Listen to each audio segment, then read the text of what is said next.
खरंच वाजलं ते नाही काय माहिती, पण येतील मेसेजेस. तर ते बघायचं नसतं हो तुम्हाला, राहू द्या बरं.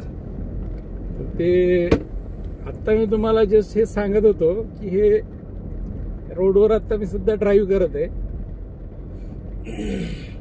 अक्षरशः टोल नाक्याच्या पुढे ना असा रस्ता पूर्ण क्रॅक झालेला आहे. आता एक थोडासा वाटला आला पॅच, ती फार नाही, 300-400 मीटरचा पॅच असेल. आणि एवढ्या रस्त्यावर 115 रुपये 135 रुपये हे टोल वसूल करतात. अरे बापरे, हे बघा तुम्ही खड्डे बघू शकतात.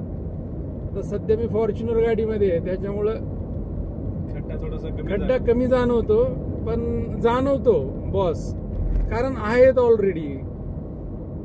मला ह्या इथल्या लोकांचं, या नाशिकवासियांचं कौतुक वाटतं की एवढे समृद्ध लोक असून सुद्धा यांच्याकडे एवढी यंत्रणा नाही, कोणी रिव्ह्यू देत नाही, त्याला कोणी जाब विचारत नाही की बाबा रे एवढा मोठा फुटलेला रस्ता आहे आणि तू या रस्त्याचा टोल कसा काय घेतो. हे बघा, इथनं नाशिक 75 किलोमीटर आहे आणि भरधाव वेगानं हे आता एक XUV400 गाडी गेली. अशा भरधाव वेगानं द्राक्ष उत्पादकाच्या गाड्या या रस्त्याने जातात, पण त्यांना या गोष्टीचा गम वाटत नाही. असो, आपल्याला काय, काहीतरी आवाज उठवला पाहिजे. आम्ही बस हे आमचं घरानं हे तुमच्यापर्यंत मांडतोय.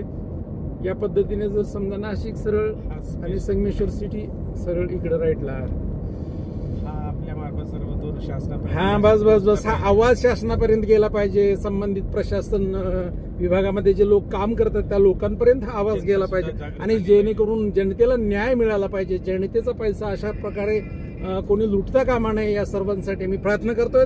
माझ्यासोबत ज्येष्ठ विधी तज्ञ